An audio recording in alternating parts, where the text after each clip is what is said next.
The wind carved through the canyon walls like a blade in the Arizona Territory, winter of 1887. Margaret Lawson pulled her threadbare shawl tighter as she stepped from her weathered cabin, breath forming ghostly clouds in the frigid air. The small settlement of Cedar Ridge seemed to grow more distant from her isolated homestead with each passing day. "Cursed woman," she muttered, echoing words whispered in town 3 days prior. The general store clerk had barely looked at her, his wife crossing herself when Margaret approached. They blamed her for misfortune, her husband's mining accident death, the failed crops that followed. In their eyes, she was bad luck personified. Margaret gripped the axe handle, approaching her dwindling woodpile. Each swing sent vibrations through aching joints, but she couldn't stop. The temperature would drop below freezing tonight, and her meager fire was all that stood between her and death in this unforgiving wilderness. As she collected split logs, a sound caught her attention, something that didn't belong. A groan, low and pained, coming from beyond the sparse pine trees bordering her property. Margaret straightened slowly, heart hammering. Apache raids had increased lately, driven by desperation, as settlements encroached on traditional hunting grounds. Cavalry patrols swept the area constantly. No sensible person ventured out alone after dark, especially not a woman with her reputation. But Margaret had abandoned sensible choices long ago. She set down the axe and moved toward the sound, worn boots crunching through snow. 20 yards from her cabin she found him. The young Apache warrior lay crumpled against a towering ponderosa pine, breathing shallow and labored. Blood seeped through his buckskin shirt, staining snow dark crimson. His face, contorted with pain, bore proud features. High cheekbones, strong jaw, skin weathered by desert sun. Margaret's first instinct was to run. Every story painted Apache raiders as merciless killers. "They'll scalp you soon as look at you," townspeople warned. But staring at the wounded man, those fears dissolved into something deeper, human compassion. The warrior's eyes fluttered open, dark and alert, despite obvious pain. Seeing her, his hand moved instinctively toward his knife, but weakly. His lips formed words she didn't understand, but the tone was unmistakable. He wasn't threatening. He was asking for help. "Jesus, Mary, and Joseph," Margaret whispered, dropping beside him. Snow soaked through her dress, but she barely noticed.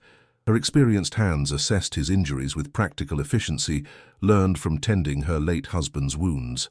A bullet wound in his left shoulder was the worst damage, bleeding but not life-threatening if treated properly. Cuts and bruises suggested a hard fall from horseback. The cold was the real enemy now. "Can you understand me?" she asked softly. The warrior studied her face intently. She saw something unexpected, not savage ferocity, but intelligence, pain, and surprised recognition that she meant no harm.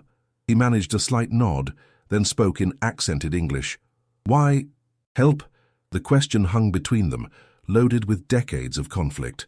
Margaret thought of Thomas, who'd said a person's character was revealed in how they treated those with nothing to offer in return. "Because you're hurt," she said simply, "and because it's the right thing to do." His eyes searched her face for deception, but Margaret had never been good at hiding thoughts. What he saw satisfied him. His body relaxed against the tree. "My name is Margaret. I'm going to help you get to my cabin. Can you walk if I support you?" He nodded, though she saw the effort it cost. Together, they managed to get him upright, his weight heavy against her frame. The journey back, though only 20 yards, felt like miles. With each step, Margaret knew she was crossing a line with no return. If townspeople discovered this, it would confirm every suspicion. If cavalry found an Apache in her cabin, she could face treason charges. If his fellow warriors came looking, she might not see another sunrise. But reaching her door and helping him inside, feeling her fire's warmth wash over them both, Margaret realized something profound. For the first time in 2 years, she wasn't alone. She settled him near the fireplace, flickering light revealing his injuries' full extent. As she gathered water and clean cloth, the warrior spoke again, voice stronger in the cabin's warmth. "I am Nalnish," he said. "Why do you risk this?" Margaret paused, considering the question that went to the heart of everything she believed about survival, community, and humanity. "Because I've spent 2 years being treated like a ghost by people who should have been neighbors. I know what it feels like to be seen as less than human. I won't do that to you." As she began cleaning his wounds by firelight, while wind howled outside, Margaret couldn't imagine this single act of compassion would reshape her destiny and forge a bridge between two worlds locked in conflict. Dawn found Margaret in her rocking chair, cold coffee in her hands as she watched Nalnish sleep. The warrior had endured her ministrations with stoic silence, gritting his teeth as she cleaned and bandaged his shoulder wound. In soft morning light, he looked younger than she'd thought, perhaps 25, with worry lines speaking of responsibilities beyond his years. The bullet had passed cleanly through muscle, missing bone and major vessels. Margaret had seen enough frontier injuries to know this wound would heal if kept clean. Time, however, was a luxury neither could afford. "The snow will hide signs," Nalnish said softly, startling her. She turned to find him awake, dark eyes alert despite pain. "How long have you been awake?" "I do not sleep deeply in strange places. It is not safe." Margaret prepared warm water with carbolic acid for his bandages. "You're safe here, at least for now." As she examined his shoulder, Nalnish asked, "Why do your people call this place Cedar Ridge? There are few cedars here." Margaret smiled despite herself, because the founder couldn't tell a cedar from a pine. Hiram Wessels wasn't known for intelligence, just stubbornness. What would the Apache name be? Istzan Nadlihe, where the women gather plants. Our grandmothers came here for generations to collect medicines. The weight of that revelation settled between them. Margaret's cabin sat on land sacred to his people long before any white settler had arrived. The irony wasn't lost. She, rejected by her community, was sheltering a man whose ancestors had been pushed from this very spot. "I didn't know about the significance," she said quietly. "Your people rarely ask. They take, and when we resist, they call us savages." His voice held no accusation, just bone-deep weariness Margaret recognized. She brought him thin porridge and precious dried beef from her dwindling stores. As he ate, she studied his intelligent eyes and careful assessment of everything around him. "The patrol that shot you, they'll be looking." Nalnish nodded. "Captain Morrison leads them. He is persistent." Margaret's stomach clenched. Morrison was known for relentless pursuit, a career soldier who'd made his name fighting Apache across the territory. Near midday, Margaret heard distant horses. She peered through curtains to see cavalry approaching, Morrison at their head, blue uniforms stark against white landscape. "They're coming," she whispered urgently. "I must go," Nalnish said, struggling to rise. "You'll never make it 50 yards in your condition. The snow will show tracks." She looked around desperately. "The root cellar, can you fit?"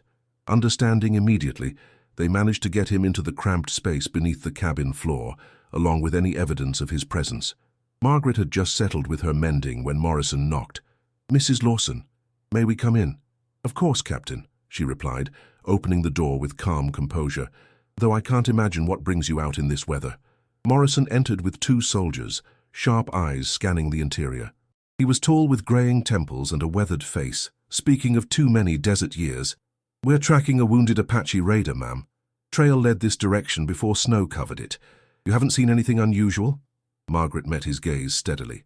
"Just the storm, Captain. Been snowed in since yesterday evening." Morrison's examination continued methodically. Single cup on table, 1 bowl in wash basin, carefully banked fire. "Mind if we look around? This Apache killed 2 of my men yesterday." Margaret's heart hammered, but she nodded graciously. "Of course, though as you can see, there's not much to search." The soldiers moved through her cabin like hunting dogs. One paused near the rug, concealing the cellar entrance. Margaret held her breath until he moved on. "Strange weather," Morrison commented, still watching her. "Early for this much snow." "Indeed, though I'm grateful. The well was running low." After an eternity, Morrison replaced his hat. "Sorry to bother you, Mrs. Lawson. If you see anything at all, send word immediately." "Certainly, Captain." After the patrol disappeared, Margaret rushed to the cellar entrance. Nalnish emerged slowly, pale with pain and cold. "You lied for me," he said, voice filled with wonder. Margaret helped him back to the fire, wrapping quilts around his shivering form. "I told you, you're safe here." As she prepared hot broth, Nalnish spoke thoughtfully. "In my language, Asdzo Nahalin means women who heal. I begin to understand why the spirits led me here." Margaret paused. For 2 years, she'd been defined by loss, by what she lacked. But this warrior saw something different, not desperation, but purpose. "The spirits guided you here?" Nalnish accepted the broth gratefully. "I was running blind, bleeding, lost. I should have died. Instead, I found the one person in this valley who would risk everything to help an enemy. You're not my enemy, Margaret said softly, surprising herself with the conviction. As afternoon wore on, Margaret found herself drawn into conversation. He told her about his people's struggles, the hunger driving young warriors to desperate raids. She shared her own story, Thomas's death, the community's rejection, grinding loneliness. Your husband was a good man, Nalnish asked eventually. Margaret smiled genuinely for the first time in months. He was. He used to say kindness was the only currency that mattered in a hard world. He would be proud of what you did today, Nalnish said with quiet certainty. As evening approached, Margaret realized something fundamental had changed. Her cabin no longer felt like a tomb of memories, but a sanctuary where two unlikely souls had found unexpected understanding. Neither could have anticipated that this single day of shared trust would be the foundation for a bond that would soon unite, not just two individuals, but two entire peoples in a moment of grace remembered for generations. By the third day, a natural rhythm had developed between Margaret and Nalnish. She would rise early to tend the fire and prepare breakfast from increasingly sparse supplies, while he worked to regain strength, moving carefully to prevent his healing shoulder from stiffening. The bullet wound was mending well, though Margaret worried about the deep exhaustion in his eyes. "You've been pushing yourself too hard for too long," Margaret observed, watching him struggle to lift a water bucket one-handed. Nalnish paused, setting the bucket down. "My band is hungry. The winter has been harsh and game grows scarce. When young men see their children crying from empty bellies, they make desperate choices." Margaret nodded, understanding more than he realized. "The raids, they're not for glory, are they? They're for survival." "The cavalry does not see the difference," Nalnish replied bitterly. "To them, we are all thieves and killers who refuse reservation life."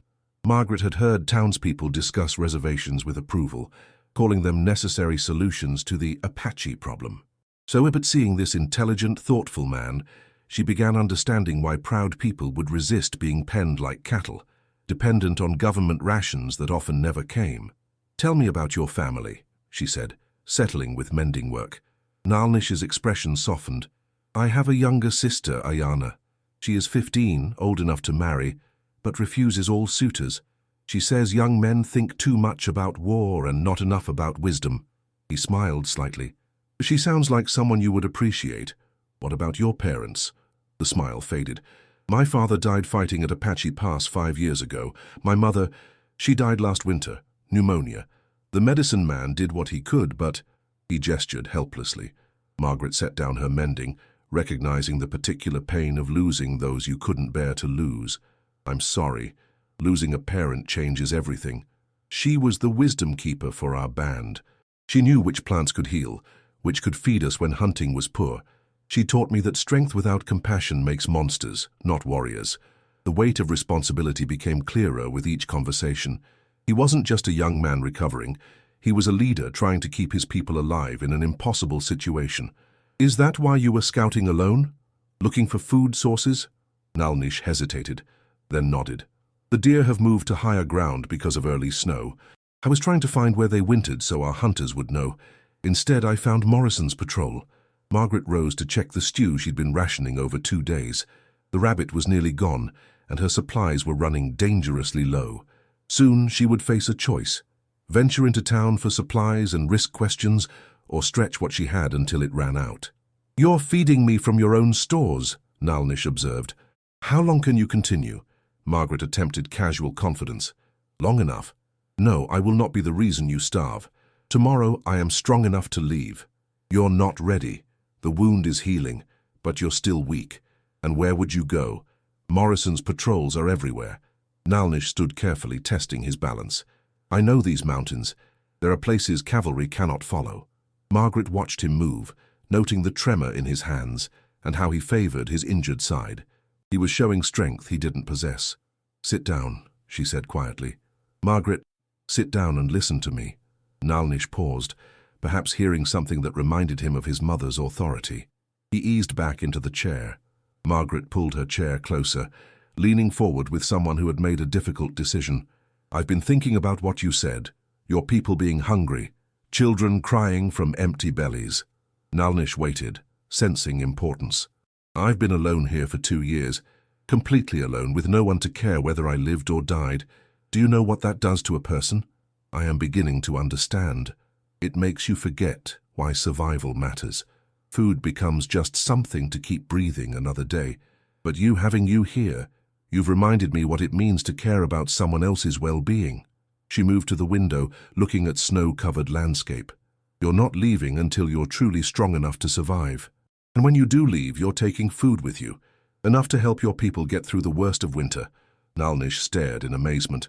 You would give your winter stores to Apache? I would give them to hungry people. There's a difference. The evening passed quietly. Margaret mended clothes while Nalnish carved small figures from wood scraps, hands moving with practiced skill despite his injury. She watched a tiny horse take shape under his knife. For Ayana, he explained, holding up the finished carving. She collects them, says they remind her of old stories when our people could travel freely. Margaret examined the delicate figure, noting attention to detail in the flowing mane and proud stance. You're very talented. My grandfather taught me. He said creating beautiful things helps balance the ugly necessities of survival. The next morning brought unexpected visitors, not cavalry, but 3 women from Cedar Ridge, led by Mrs. Hattie Brennan, the preacher's wife and unofficial moral authority. Margaret answered their knock with her heart pounding, aware that Nalnish was hidden again in the root cellar. Through the window, she had seen them coming and managed to conceal him just in time. Good morning, Margaret, Mrs. Brennan said with a smile that never reached her eyes. We've come to check on you after the storm. Mrs. Patterson from the general store and Mrs. Kimball, the banker's wife, flanked Mrs. Brennan like attendants. All 3 stepped inside without invitation, sharp eyes cataloguing every detail. How thoughtful, Margaret replied, forcing warmth. Would you care for coffee? I'm afraid I can only offer chicory. That would be lovely, Mrs. Brennan replied, settling into Margaret's rocking chair. We were concerned about you being alone during such a harsh storm. Margaret prepared coffee, hyper-aware of every sound from below. The cellar was small and uncomfortable, and Nalnish had been cramped there for 10 minutes already. You look tired, dear, Mrs. Patterson observed with false concern. Are you eating enough? You seem thinner. Winter is always challenging, Margaret replied carefully. Mrs. Kimball leaned forward conspiratorially. We heard Captain Morrison was here asking questions, something about tracking Apache raiders. Margaret's hand trembled slightly, pouring coffee. Yes, he was here. Routine patrol, I believe. Terrifying to think they might have been near your cabin, Mrs. Brennan said, watching Margaret's face intently. You would tell us if you'd seen anything unusual, wouldn't you? Of course. Though I can't imagine what an Apache would want with a poor widow's cabin, the conversation continued for 30 minutes, each question probing for inconsistencies. Finally, the women rose to leave. You know, Mrs. Brennan said at the door, there's been talk in town about you living out here alone. Some people think it might be unseemly. Perhaps it's time to consider moving closer to town, where good Christian folk could keep an eye on you. Margaret felt a chill unrelated to cold air. I'll consider it, she said diplomatically. After the women left, Margaret waited a full hour before helping Nalnish out. He emerged stiff and pale, but his dark eyes held new understanding. They suspect, he said simply. Margaret nodded grimly. Not everything, but enough to be dangerous. Then I must leave tonight. I will not let them hurt you because of me. Margaret looked at this man who had become so much more than a patient. He had become a friend, perhaps the first real friend she'd had since Thomas died. The thought of him disappearing into the night, possibly to die alone in the wilderness, was unbearable. One more day, she said. Give me one more day to gather supplies. If you're going to leave, you're going prepared. Nalnish studied her face, seeing determination there. And what of you? They will continue to watch, to suspect. Margaret smiled with more confidence than she felt. Let me worry about the busybodies of Cedar Ridge. I've been dealing with their judgment for 2 years. As night fell and they shared what might be their last meal together, neither could have imagined that forces were already in motion that would transform their simple act of compassion into something that would echo through history, binding 2 peoples in a moment of grace that would be remembered long after the snows of that harsh winter had melted away. The 4th night brought restlessness that permeated Margaret's cabin walls. Nalnish had insisted this would be his last evening under her roof, and despite her protests, Margaret knew he was right. His shoulder had healed enough for travel, and every additional day increased the risk of pointed questions, or worse, Morrison returning with more soldiers. Margaret had spent the day packing supplies, dried meat, flour, her last precious can of peaches, and a warm blanket that had belonged to Thomas. It represented nearly half her remaining winter stores, but she pushed away thoughts of hungry months ahead. Keeping Nalnish's people fed felt more important than her own survival. "You have given me more than medicine for my body," Nalnish said, watching her fold items into Thomas's leather pack. "You have healed something in my spirit I did not know was wounded." Margaret paused, looking at this young man who had changed her life.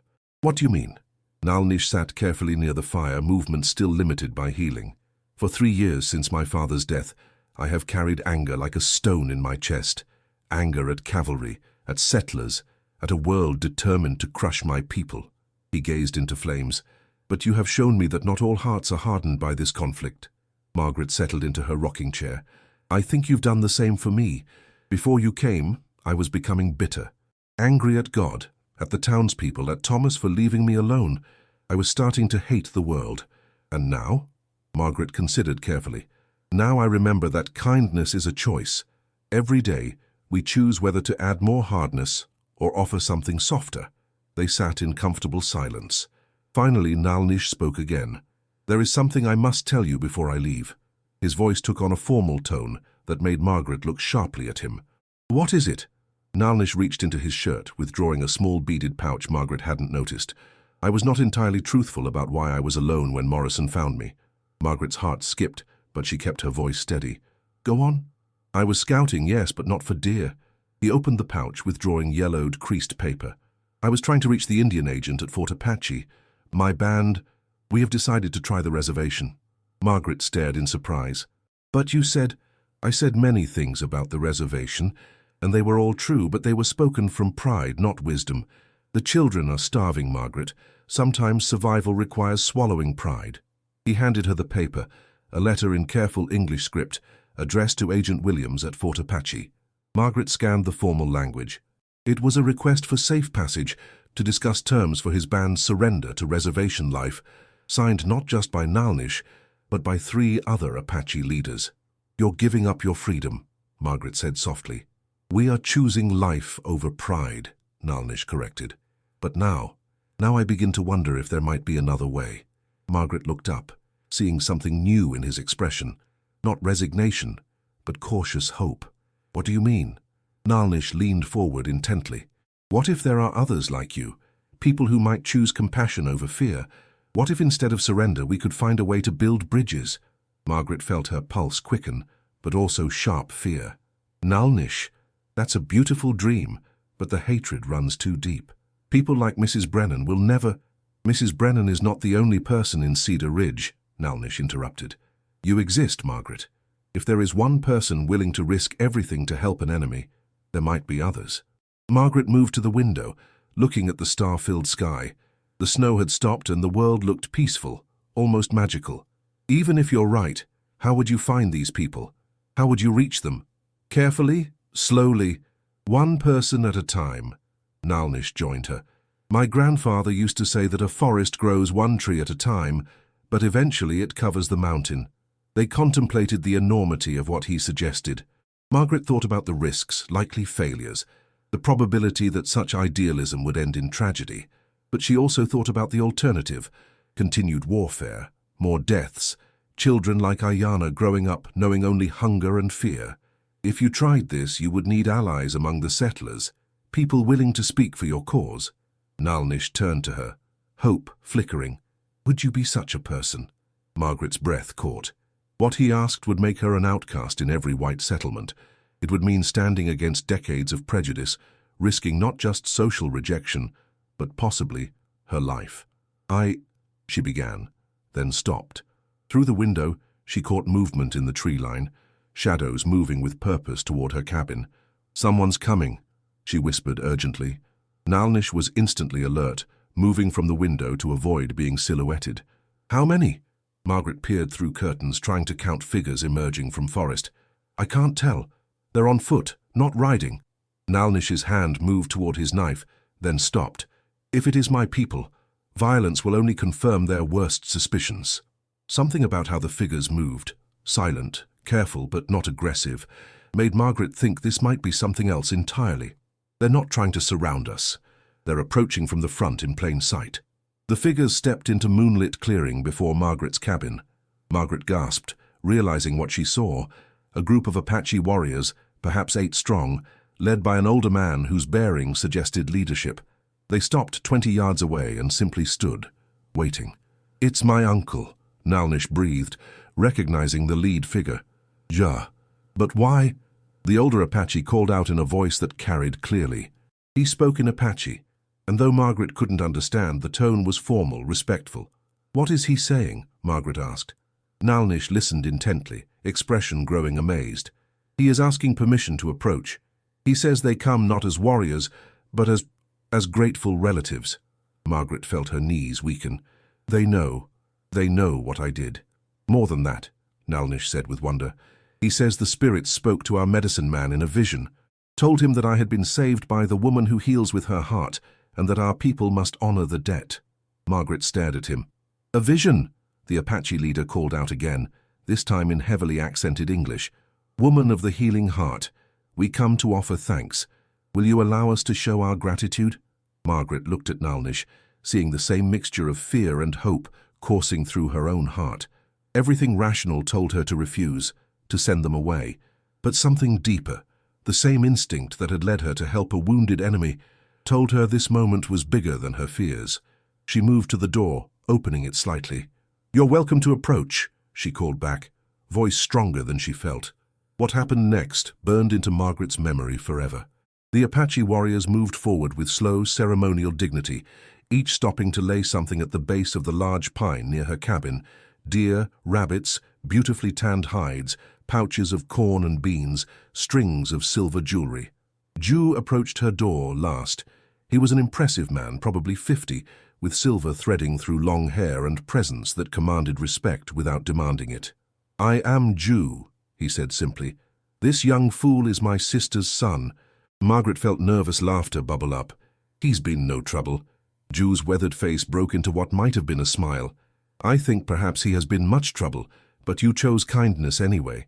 He gestured toward gifts beneath the tree. "These are given freely from grateful hearts. You saved more than one life when you helped Nalnish.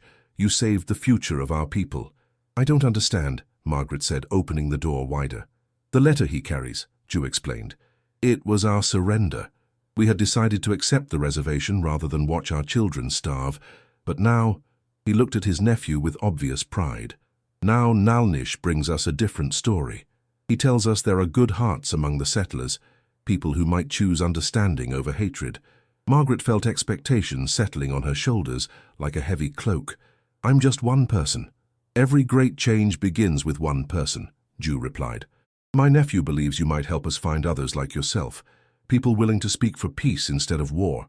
Margaret looked at the gifts, enough food to last through winter and beyond, furs that could be traded, silver representing real wealth.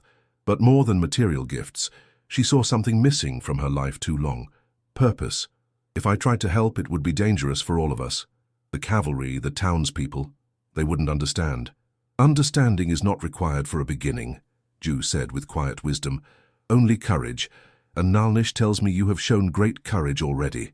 As dawn broke over mountains, painting sky in pink and gold, Margaret stood in her doorway, looking at a scene unimaginable just a week before. Apache warriors moving quietly through forest, returning to their people with news that would change everything.